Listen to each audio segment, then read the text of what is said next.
गोव्यातील एका उच्च पदस्थ अधिकारी असलेल्या महिलेने आपल्या 4 वर्षाच्या मुलाला ठार करून पलायन केले। आरोपी महिलेला कर्नाटकात अटक करण्यात आली आहे।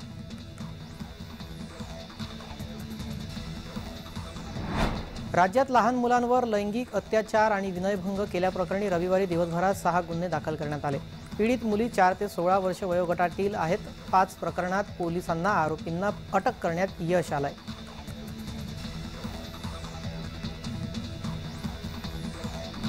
येवल्यातील मिल्लतनगर भागामध्ये परत कुत्र्याने लहान मुलांना चावा घेतल्यामुळे या ठिकाणी 3 मुले गंभीर जखमी झाले।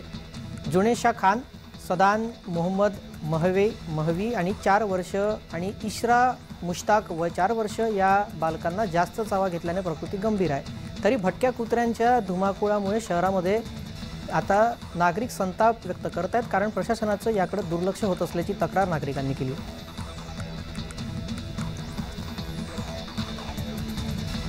नंदुरबार जिल्ह्यातील अक्कलकुवा तालुक्यातील खापर प्राथमिक आरोग्य केंद्रामध्ये लहान मुलांना देण्यात आलेल्या खोकल्याच्या औषधात अळ्या आढळून आल्याने खळबळ उडाली।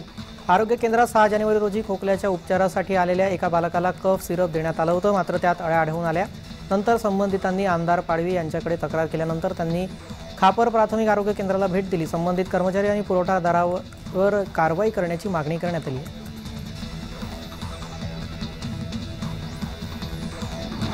उत्तराखंडची राजधानी देहरादूनमध्ये मंगळवारी पहाटे एक दुर्घटना घडली। येथील झाजरा परिसरामध्ये क्लोरीन वायू गळतीमुळे खळबळ उडाली। त्यानंतर झाजरा परिसरातील चंदननगर परिसरात निर्मनुष्य करण्यात आलं। वायू गळतीमुळे अनेक लोक बेशुद्ध झाले असून त्यांना रुग्णालयात दाखल करण्यात आले आहे। घटनेची माहिती मिळताच स्थानिक पोलीस आणि एनडीआरएफचे पथक घटनास्थळी पोहोचले।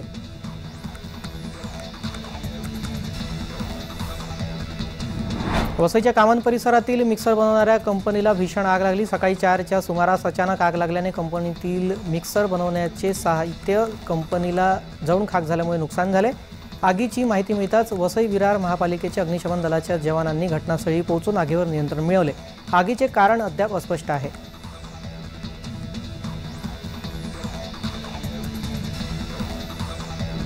अमरावती जिल्ह्यातील वरुड तालुक्यातील ढगा येथे बिबट्या विहिरीत आढळून आल्याने एकच खळबळ उडाली। माकडाची शिकार करून बिबट्या धावत असताना तो विहिरीत पडल्याची प्राथमिक माहिती आहे। ढगा परिसरात बिबट्यांचा वावर असल्याने नागरिकांमध्ये भीतीचं वातावरण निर्माण झालं होतं। वन विभागाला घटनेची माहिती मिळताच ते घटनास्थळी दाखल झाले। पिंजऱ्याच्या साहाय्याने बिबट्याला सोडवण्यात आलं। बिबट्याला पकडण्यात आल्याने नागरिकांनी सुटकेचा श्वास घेतला।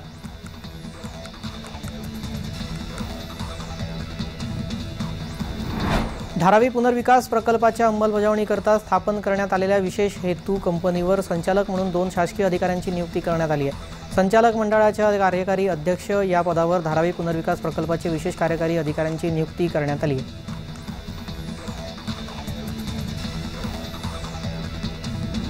मागील काही वर्षांपासून महाराष्ट्रात रस्ते आणि रेल्वेचे जाळे मोठ्या प्रमाणात वाढवले जात आहे। या नवनवीन प्रकल्पांमुळे वाहतूक आणि दळणवळण सुविधेमध्ये वृद्धी होताना दिसून येत आहे। असे असताना मागच्या 26 वर्षांपासून रखडलेला खारकोपर ते उरण या रेल्वे मार्ग आता कधी पूर्ण होणार याकडे सर्वांचं लक्ष लागलं होतं।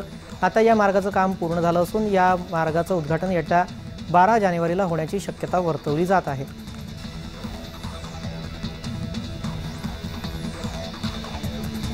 सोयाबीन पिकाला योग्य भाव मिळेल या आशेवर शेतकऱ्यांनी सोयाबीन पीक साठवून ठेवले होते, मात्र अद्यापही सोयाबीन पिकाला भाव मिळत नसल्याने आपले आर्थिक चक्र चालवण्याकरिता शेतकरी आता वाशिमच्या बाजार समितीमध्ये सोयाबीन पीक विक्रीला आणत असल्याचं दिसून येत आहे। त्यामुळे भाव वाढण्याऐवजी घसरतानाच दिसत आहेत।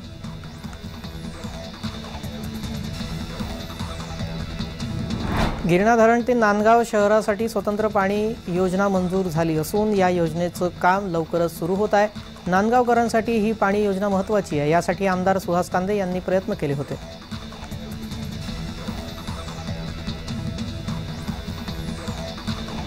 आरे कॉलनीतील अनधिकृत कामे लवकरच हटवली जाणार आहे। वाढत्या अनधिकृत बांधकामांना चाप बसण्यासाठी मंगलप्रभात लोढा यांनी गंभीर दखल घेतली आहे। लोढा यांनी 5 जणांच्या सदस्यांची समितीची घोषणा केली। या समितीला 1 महिन्याच्या आत अहवाल सादर करण्याचे आदेश देण्यात आले।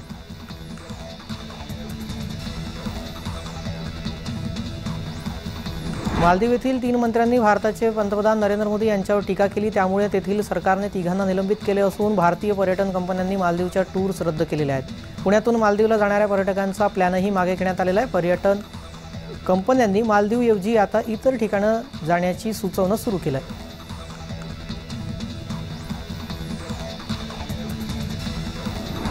करवी निवासिनी श्री अंबाबाई देवस्थान परिसर विकास आराखडा तयार झाला आहे। विकास आराखड्यासाठी 275 कोटींचा निधी प्रस्तावित आहे। 4.5 हेक्टर एवढ्या जागेमध्ये विकास आराखडा होणार। पार्किंगसह विविध सोयी सुविधा या आराखड्यात आहेत। भाविकांना चांगल्या सुविधा उपलब्ध करून देण्याचा प्रशासनाचा प्रयत्न आहे।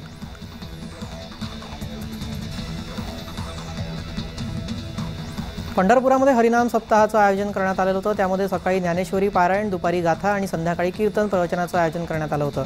त्याची आज सांगता झाली। यावेळी ग्रंथराज ज्ञानेश्वरीची हत्तीवरून मिरवणूक काढण्यात आली। तरुणांचा यात मोठा सहभाग होता।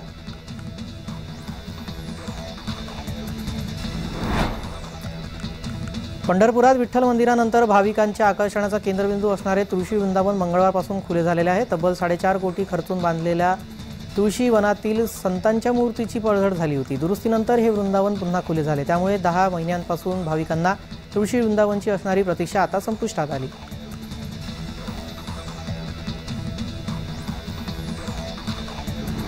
मुंबईत होणाऱ्या जरांगे यांच्या आंदोलनासाठी धुळे जिल्ह्यातून तब्बल 400हून अधिक ट्रॅक्टर जाणार आहेत। त्यासाठी सकल मराठा समाजाच्या वतीने ट्रॅक्टर नोंदणी सुरू झाली आहे। मोठ्या संख्येने मराठा समाज या आंदोलनात सहभागी होणार असं वक्तव्य सकल मराठा समाजाच्या वतीने करण्यात आलं।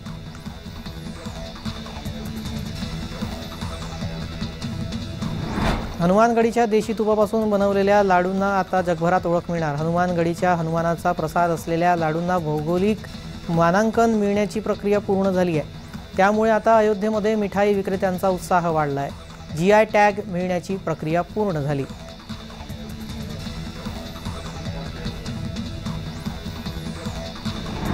उत्तर प्रदेशातील अयोध्येमध्ये भगवान श्रीराम यांच्या भव्य मंदिराच्या उभारणीचं काम वेगानं सुरू आहे। रात्रीच्या वेळेतही दिव्यांच्या प्रकाशात हे भव्य राम मंदिर अतिशय सुंदर दिसत आहे। 24 तास हे काम सुरू आहे। याआधीही बांधकामादरम्यानचे अनेक फोटो प्रसार माध्यमांमध्ये व्हायरल झाले होते। 24 जानेवारी 2024 पासून हे मंदिर सर्वसामान्यांसाठी खुले करण्यात येणार। संपूर्ण श्रीराम भक्त हे 22 जानेवारीची आतुरतेने वाट पाहत आहेत।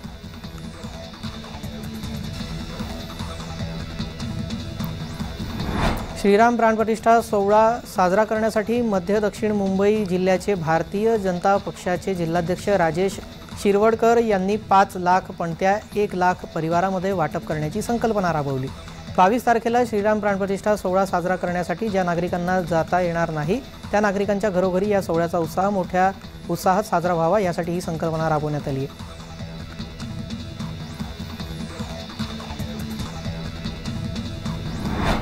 विश्व हिंदू परिषदेतर्फे छत्रपती संभाजीनगर शहरामध्ये नागरिकांना घरोघरी जाऊन तांदूळ आणि पत्रिका देऊन राम मंदिर उद्घाटनाचे निमंत्रण दिले जात आहे। विशेष म्हणजे ज्यांना अयोध्येला जाणं शक्य नाही त्यांनी आपल्या घरी श्रीरामाची पूजा करून अक्षदा वाहाव्या आणि दिवाळीप्रमाणे घरात आणि घरासमोर दिवे लावावे असे सांगण्यात येत आहे। अयोध्येतील राम मंदिराचे उद्घाटन आपल्या घरातील टीव्हीवर प्रत्यक्ष पाहता येईल असं निमंत्रण पत्रिका देते वेळेस सांगण्यात आलं आहे।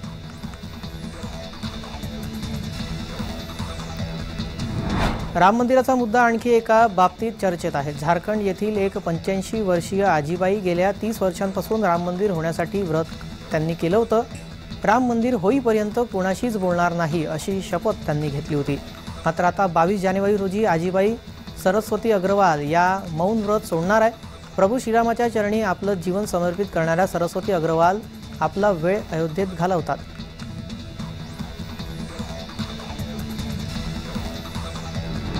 अकोल्यातील कायदा आणि सुव्यवस्था बिघडल्याच्या विरोधामध्ये ठाकरे गट आक्रमक झाला। या विरोधामध्ये उद्धव गटाचे बाळापूरचे आमदार नितीन देशमुख यांच्या नेतृत्वात जिल्हा पोलीस अधीक्षक कार्यालयापर्यंत हा मोर्चा काढण्यात आला। विद्यार्थ्यांच्या शिकवण्या असलेल्या भागामध्ये विद्यार्थ्यांना गुंडांचा मोठा त्रास आहे। यालाच कुठेतरी आळा बसला पाहिजे अशी मागणी यावेळी मूक मोर्चातून करण्यात आली।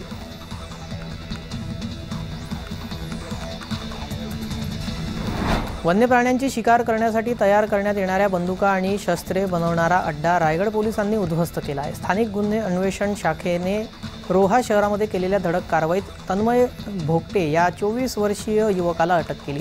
त्याच्या घरातून गावठी कट्टा, पिस्तूल, शिकारीच्या बंदुका, काडतुसे यासह धारधार तलवारी, चाकू, कोयते अशी शस्त्रे मिळाली।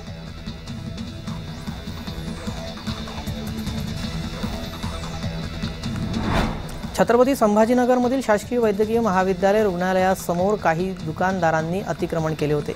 यावर न्यायालयाने ताशेरे ओढत या ठिकाणचे अतिक्रमण काढून टाकण्याचे आदेश दिलेत। मंगळवारी महापालिकेच्या विभागाने 3 जेसीबी, 50 कर्मचारी आणि पोलीस प्रशासनासह या ठिकाणचे अतिक्रमण केलेले टपऱ्या दुकानांना काढणं.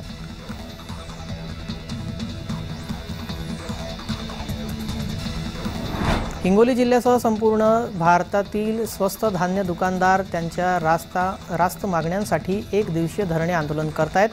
वसमतच्या तहसील परिसरामध्ये विविध मागण्यांसाठी आणि सरकारचे लक्ष वेधण्यासाठी स्वस्त धान्य दुकानदार संघटनेच्या वतीने आंदोलन होत आहे.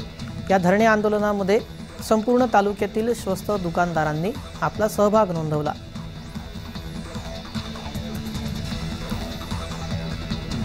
येवला नगरपालिका कर्मचाऱ्यांनी आपल्या विविध मागण्यांकरिता नगरपालिका कार्यालयासमोर धरणे आंदोलन केले. यावेळी वर्ग 4च्या सर्व पात्र कर्मचाऱ्यांना शासनाच्या नियमाप्रमाणे कालबद्ध पदोन्नती त्वरित लागू करावी, कंत्राटी कर्मचाऱ्यांना कुशल, अकुशल, अर्धकुशल या श्रेणीप्रमाणे शासनाच्या किमान वेतन नियमाप्रमाणे वेतन 10 तारखेच्या आत देण्यात यावे, 7व्या वेतन आयोगाचा 4था हप्ता देण्यात यावा, वर्ग 4च्या पात्र कर्मचाऱ्यांना वर्ग 3 मध्ये पदोन्नती देण्यात यावी, अशा विविध मागण्यांसाठी येवला नगरपालिका कर्मचाऱ्यांनी नगरपालिका कार्यालयासमोर धरणे आंदोलन केले.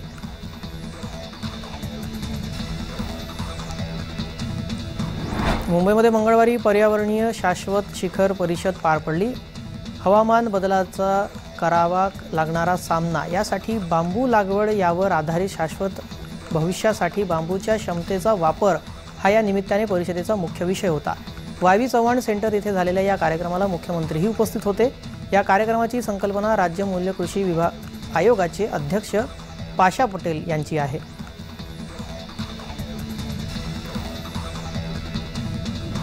पर्यावरण रक्षणासाठी जंगल वाचवणे गरजेचे असताना शहरातील काँक्रीटच्या जंगलामध्ये झाडांचे जंगल निर्माण करण्यासाठी अकिरा मियावकी या जपानी संकल्पनेतून घनवन बनवण्यात आलेले आहे. भिवंडी शहरामध्ये केशव सृष्टी संस्थेच्या वतीने हा प्रकल्प राबविण्यात आला.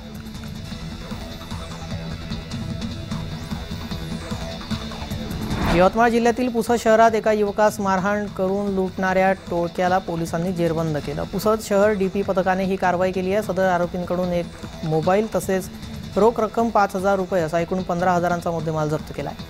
सदर प्रकरणातील आरोपी अजय जाधव, कुणाल भगत, अमोल सुरोशे, अक्षय निकम यांना पोलिसांनी अटक केली.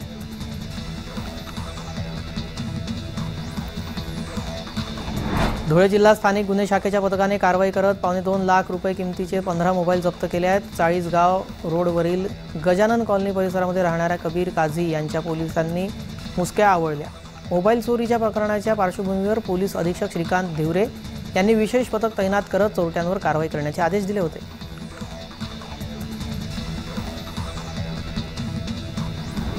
अमरावतीच्या मोर्शीमधील प्रकल्पग्रस्त मुंबईत मंत्रालयावर धडक देण्यासाठी निघाले असता त्यांना सोमवारी पोलिसांनी ताब्यात घेतले. मात्र संतप्त प्रकल्पग्रस्तांनी मंगळवारी अमरावती जिल्हाधिकारी कार्यालयात धडक दिली. मोर्शी येथील अप्पर वर्धा धरण शेत जमिनी दिल्यात मात्र मोबदला नाही आणि शासकीय नोकऱ्या दिल्या नसल्याने शेतकरी आक्रमक झाले. तोडगा न निघाल्यास मुंबईत येण्याचा इशारा दिला.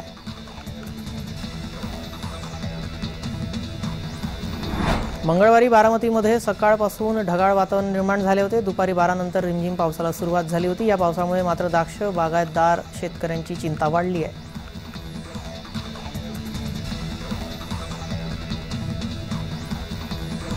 सिंधुदुर्गात अवकाळी पावसाने हजेरी लावली. त्यामुळे आंब्याच्या झाडाला आलेल्या फुलोऱ्याला किडीचा प्रादुर्भाव होण्याची भीती निर्माण झाली आहे. त्यामुळे आंबा उत्पादक अडचणीत सापडला आहे.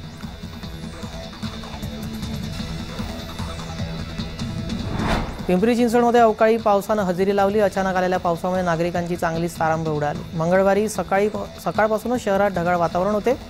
त्यानंतर दुपारी अचानक पावसाला सुरुवात झाली. शहरातील अनेक भागात कमी अधिक प्रमाणात पाऊस झाला. त्यामुळे अचानक आलेल्या पावसाने नागरिकांची धावपळ झाली.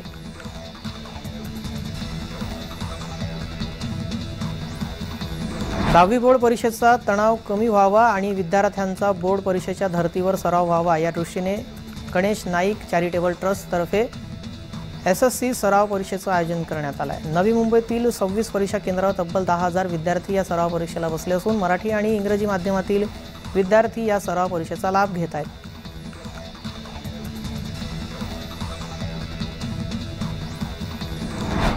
ऐन हिवाळ्यामध्ये पुण्यामध्ये पावसाच्या सरी बरसल्या. पुण्यात सकाळपासून ढगाळ वातावरण होतं. पुणे शहरासह आसपासच्या परिसरात रिमझिम पावसाला सुरुवात झाली आहे.